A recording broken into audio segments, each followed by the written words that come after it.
Bueno, no cesa la conmoción por la muerte de la nieta de Gustavo Yankelevich, de la hija de Tomás y de Sofía Reca. Sofía, que fue conductora, ustedes recuerdan, del Disney Channel, compañera de Topa hace una veintena de años, sí. Ustedes recuerdan.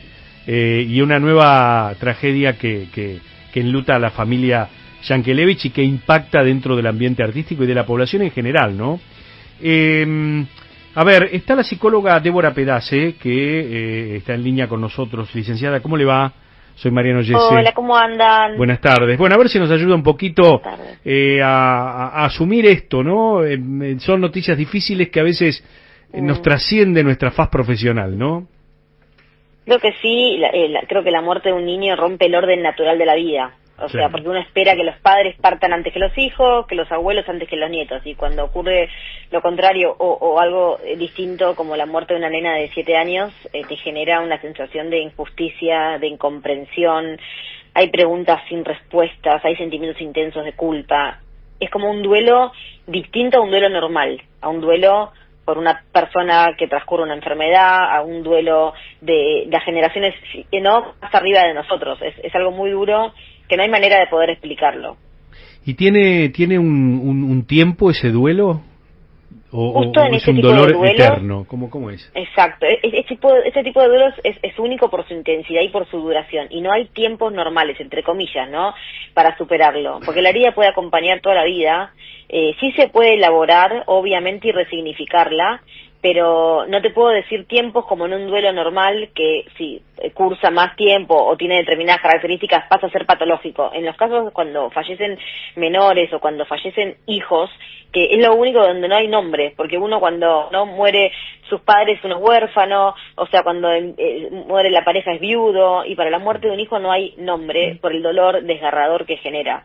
Entonces no tiene un tiempo específico ni normal en donde uno pueda decir, bueno, hasta acá es normal, pasado este tiempo no. Es algo muy difícil de sobrellevar. Nosotros hemos vivido en el medio lo que fue el proceso de Cris Morena, ¿no? Una persona sumamente creativa, hacedora de éxitos de toda la vida, donde siempre habló de la adolescencia, habló de los sin tapujos de los problemas adolescentes, de los, a ver, de las alegrías, de las tristezas, y tuvo que vivir en carne propia, ¿no?, la muerte de una hija como fue Romina Yana hace 15 años. También un día 28, coincidentemente, ¿no? También un día 28, creo que fue 28 de septiembre. Y ahora esto, ¿no? Después de que el mundo volvió a ver a una Cris Morena floreciente, ¿no? Hasta se animó a llevar a su nietita Mila a un escenario cuando fue el spin-off de Margarita, ¿no?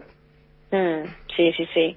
Hoy la verdad que no quedan palabras, es solo acompañar, pero Cris es una mujer muy resiliente, con mucha fuerza. El tema es socialmente cómo esto impacta también a los que tenemos hijos, o cómo impacta a nivel de qué puede uno decir si no pasó por eso y qué palabras usar que alivien el dolor, y creo que no existen. Por eso queda esperar, acompañar desde a veces el silencio y respetar los espacios de cada uno, no apresurar los duelos, no querer que terminen, no querer decir algo, ni siquiera una persona que pasó por eso puede decirte a mí me funcionó esto porque quizás a vos no te funcione. Y acá es muy personal, porque puede haber un shock inicial y una negación, porque el proceso del duelo se da naturalmente. No puede estar pasando esto, esta sensación de no puede estar pasando esto. También puede aparecer la culpa, ¿no? Esto de yo estaba ahí, yo no estuve para protegerla, no era mi responsabilidad como padre o como abuela y no pude, y esta culpa, si uno permite que se instale y no la elabora, termina haciendo estragos también en los padres. Totalmente. Entonces hay que tener mucho cuidado con eso también. Totalmente. ¿Y cuáles son las herramientas a la que acude una psicóloga que está allí en la primera línea del dolor? Despojémoslo de este caso, no hablemoslo a nivel general, ¿no? Para que de alguna manera también la radio, que es empatía con nuestros oyentes, que es servicio, también deje un mensaje, ¿no? Sí, totalmente.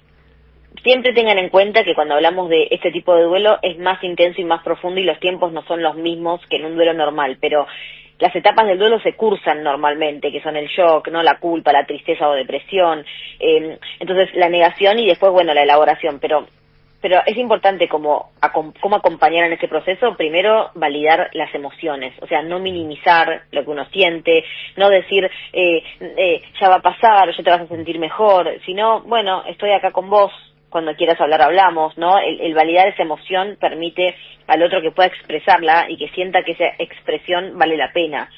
También hay que crear espacios para recordar sin dolor, el poder elaborar rituales. Esto lo hacemos mucho en duelos, en elaborar rituales como escribir una carta de despedida, una caja con recuerdos, una ceremonia familiar íntima, no tenerla presente a la persona fallecida en algún momento, cuando más duele son los primeros días de la primera Navidad, el primer Año Nuevo, el primer cumpleaños, ¿no? Entonces, en esos momentos tener un momento especial, también crear este espacio un poco elabora este dolor.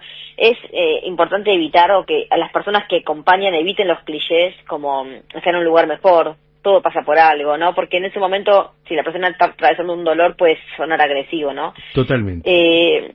También es importante, por ejemplo, aceptar la etapa en donde la persona llega a consulta, porque muchas personas llegan a consulta y no en el principio. Llegan en la parte de negación, o en la parte donde están enojados con Dios, porque ¿por qué permitiste esto? O en la parte donde están enojados con uno del cónyuge, ¿por qué la dejaste ir? O ¿por qué permitiste esto? No, la persona a veces tiende a enojarse, y hay que tener en cuenta en qué momento llega la persona a consulta para poder abordarlo desde la etapa que está transitando y no querer apresurarlo en las etapas. O sea, las redes de contención son importantísimas, hablar con la familia, familiares, amigos, tener, ¿no? Incluir otros hermanos, otros hijos también es importantísimo, y también obviamente acompañar desde la presencia más que de la palabra. A veces el silencio vale mucho más que las palabras que uno pueda decir, y creo que eso es importantísimo. Uno tiende a hablar para querer llenar ese silencio, y a veces no hables, solamente acompañá, solamente mirá, solamente abrazá, y quizás con eso es suficiente.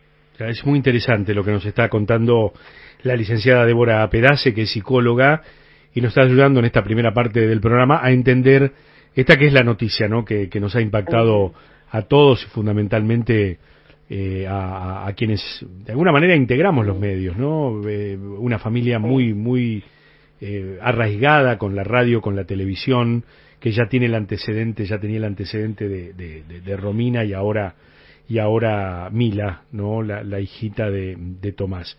Licenciada, ¿y qué pasa con con los miedos? Porque uno como padre siempre tiene miedo de algo que le pueda pasar a sus hijos, y llega un momento que nuestro imperio llega hasta un lugar, ya no podemos darle la mano.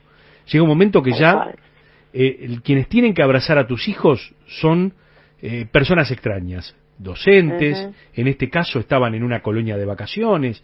Digo, hay una responsabilidad de terceros que son los que deben velar por esos menores, ¿no? Sí. Es normal que a raíz de este acontecimiento o de un hecho traumático, cualquiera sea, uno como padre replantee sus miedos, y quizás no existían y hasta ese momento empiezan a existir.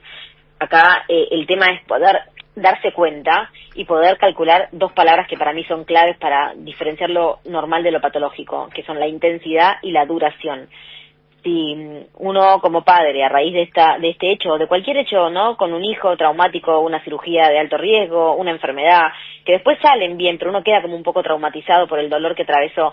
Si uno este miedo lo paraliza, uno pierde funcionabilidad a raíz del miedo, se vuelve muy intenso, ya que no permito que mi hijo tenga, o que mis otros hijos, ¿no? Tengan actividades, o tengan, ¿no? Lo que tenían antes, la vida diaria de una criatura, o por ejemplo se vuelven prolongados en el tiempo, o sea que duran más de lo que deberían durar. Ya pasó un tiempo prolongado de ese trauma, de ese accidente, o de ese duelo, pasaron años y sigo con este miedo a que vuelva a ocurrir, a que me pase algo a mi otro hijo, a que me pase algo a mí.